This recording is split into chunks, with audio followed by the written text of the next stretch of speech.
বয়স তার কাঁধে ভর দিয়েছে, কিন্তু দিনের কাজের দায়বদ্ধতার আগুন এখনও নিভে যায়নি। হ্যাঁ, তিনি হচ্ছেন ডক্টর আসাদুল্লাহ আল গালিব হাফিজাহুল্লাহ। তিনি বহু বছর ধরে শিরক ও বেদাতের অন্ধকার সরিয়ে মানুষের হৃদয়ে তাওহীদের আলো জ্বালানোর চেষ্টা করেছেন এবং এখনও সেই আলো বহন করে চলেছেন।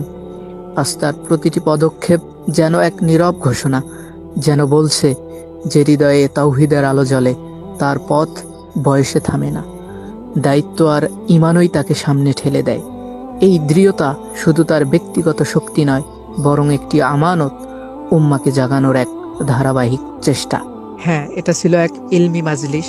এখানে আলোচনা করেন ডক্টর আসাদুল্লাহ আল গালিব হাফিজাহুল্লাহ এবং তার বক্তব্যের পর আলোচনায় অংশ নেন আল্লামা ইবতিসাম এলাহি জহির এবং আরও আলোচনা করেন ডক্টর আহমদ আবদুল্লাহ সাকিব এবং আবদুল্লাহ বিন আব্দুর রাজ্জাক। আলহামদুলিল্লাহ, প্রত্যেকের বক্তব্যই ছিল অনেক ইলমি এবং ঈমান জাগরণী। আল্লাহ সুবহানাহু ওয়া তাআলা প্রত্যেককেই নেক হায়াত দান করুক এবং তাদেরকে দ্বীনের কাজ করার জন্য আল্লাহ সুবহানাহু ওয়া তাআলা বেশি বেশি তৌফিক ও শক্তি দান করুক।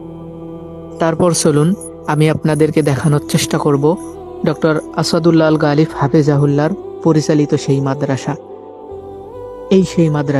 এই মাদ্রাসায় আগামী দিনের দায়ীদের ঘর। এখানে গড়ে ওঠে সেই মানুষ যারা আল্লাহর কথাকে মানুষের হৃদয়ে পৌঁছে দিতে আজীবন চেষ্টা করে যাবে এবং শিরক ও বেদাতের সঙ্গে আপোষহীন হবে। ইলমের এই বাগান থেকে ছড়িয়ে পড়বে তাওহীদের আলো ইনশাআল্লাহ। প্রত্যেকে এই মাদ্রাসার জন্য দোয়া করবেন এবং ডক্টর আসাদুল্লাহ আল গালিব হাফিজাহুল্লাহর জন্য দোয়া করবেন। আল্লাহ সুবহানাহু ওয়া তাআলা তাকে যেন নেক হায়াত দান করেন এবং এই ইলমি মাদ্রাসাগুলো, এই সালাফি মাদ্রাসাগুলো আল্লাহ সুবহানাহু ওয়া তাআলা যেন কবুল করে নেন। আসসালামু আলাইকুম ওয়া রাহমাতুল্লাহ।